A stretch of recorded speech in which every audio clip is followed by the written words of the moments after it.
Udah sekitar 1 tahun ya gue kerja di bidang IT consulting ya. Lebih fokus ke consultingnya gitu. Karena gue sebelumnya di vendor gitu kan. Nah mungkin gue bisa berbagi 2 hal. Yang pertama terkait sesuatu yang gue dapet yang baru gitu. Yang sebelumnya gue gak dapet pas zaman gue di vendor. Sama posisi klien ngelihat kita juga gitu ya. 2 hal itu ya. Yang pertama, sesuatu yang gue nggak dapetin pada saat gue di vendor adalah vendor itu kan fokus ke eksekusi gitu ya.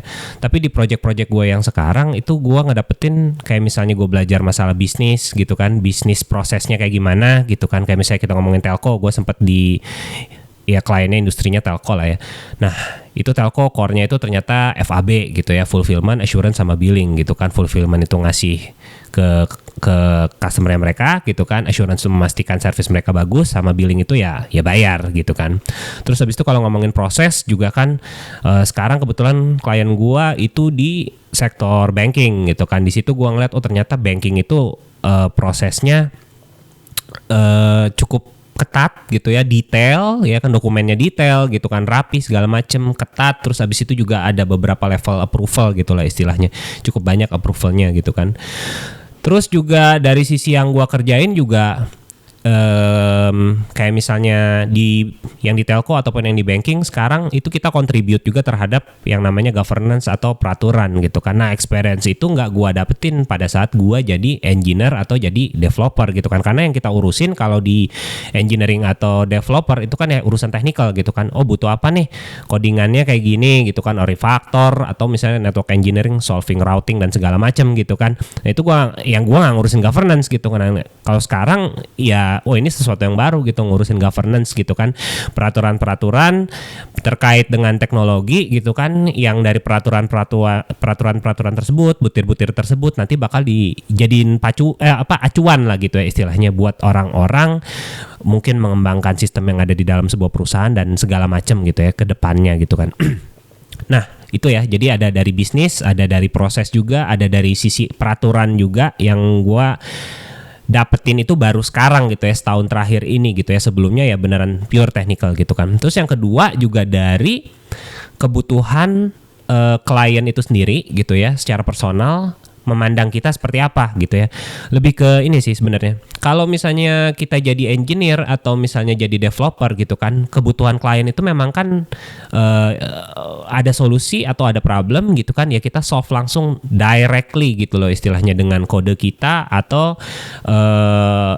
action kita gitu ya. Tergantung ya kita dibutuhinnya seperti apa ya kalau terkait dengan engineer dan developer gitu kan. Jadi klien datang untuk meminta tolong ke kita, terus kita langsung eksekusi. Jadi eksekutornya gitu kan istilahnya. Nah kalau di konsultan sendiri, klien itu lebih cenderung datang ke kita lebih nyari ke advisory gitu, advice gitu lah, pendapat gitu ya. Kira-kira langkah apa yang mesti gua lakukan ya supaya mungkin aspeknya security atau aspeknya reliability gitu kan, segala macam gitu kan. Dia nanya ke konsultan gitu kan, konsultan ngasih solusi gitu kan. Biasanya solusi itu memang sebutannya kita tailor made lah gitu ya. Kadang beberapa klien itu nggak bisa disamaratakan karena mungkin ada industri tertentu itu boleh, di industri tertentu nggak boleh gitu kan. Yang satu lebih kritikal, yang satu less kritikal gitu. Kadang-kadang kita treatmentnya berbeda gitu. Tapi kita punya biasanya framework yang sama untuk menerapkan kebutuhan-kebutuhan klien gitu kan. Nah kita kasih solusinya seperti apa. Terus tergantung gitu ya. Klien kadang-kadang bisa ya udah gue aja sendiri yang ngerjain berdasarkan solusi yang udah kita kasih gitu kan, dokumen yang kita udah kasih, planning yang kita udah kasih, estimasi waktunya segala macam, resource yang dibutuhin dan segala macam, mereka bisa jalanin sendiri, bisa gitu kan. Ada juga tipikal project yang kita dimintain bantuan gitu kan. Nah kalaupun kita dimintain bantuan, mungkin memang project banyak ya di IT consulting yang nggak selalu yang sekarang ini, mungkin gue lebih ke PMO gitu ya, project management officer gitu loh. Jadi lebih ke kita dimintain tolong untuk ngejagain lah tanda kutip projectnya itu jalan gitu loh, sesuai dengan yang diinginkan gitu loh. Kita bikin solusinya ya kan, kita turunin lagi jadi planning, action plan gitu kan. Action plan-nya itu kita guide pada saat pengimplementasian atau ya apa yang mau dilakukannya gitu, segala macam gitu kan. Compare sama engineering yang lebih ke eksekusinya gitu kan. Tapi kalau di vendor biasanya ada juga yang mirip ya. Kalau di konsultan biasanya disebutnya PMO, kalau di vendor disebutnya PM gitu ya. Mirip lah ya, kerjaannya tuh ke project management juga. Bedanya adalah yang gua rasain sekarang gini, biasanya kalau di vendor itu dipecah gitu loh ya. Ada bagian pre-sales buat ngebikin solusinya gitu kan. Terus habis itu nanti eksekutornya itu orang implementasi atau developer gitu kan. Nanti ada PM-nya juga gitu kan. Nah, kalau di consultant itu semua digabung jadi satu orang gitu. That's why makanya kita secara technical knowledge harus ngerti gitu loh. Kalau misalnya kita mau jadi consultant platform apa ya?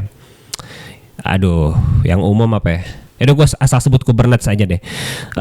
Kita mesti ngerti seperti apa gitu kan, configuringnya seperti apa, how it works-nya seperti apa gitu kan, terus microservice itu treatmentnya seperti apa dan segala macam kita ngerti dulu gitu kan, baru kita bisa ngasih solusi gitu kan. Nah setelah kita ngasih solusi, ya kita tinggal additional tambahan ya. Kalau dari orang teknik kayak gua gitu yang gua mesti nambah adalah kayak estimasi waktu berapa lama, estimasi berapa orang yang dibutuhin gitu kan, nyusun planning, oh ini PIC-nya sini gitu kan.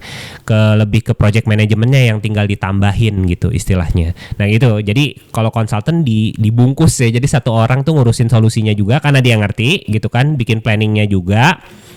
Dokumen planning gitu kan. Terus abis itu kalau memang dibutuhin untuk ngebantu, ya 2 project yang gue jalanin sekarang lebih ke PMO gitu, lebih ke project manajemennya gitu ya. Gitu kira-kira. Semoga informasinya bermanfaat ya buat teman-teman yang tertarik jadi teknologi konsultan atau IT consulting.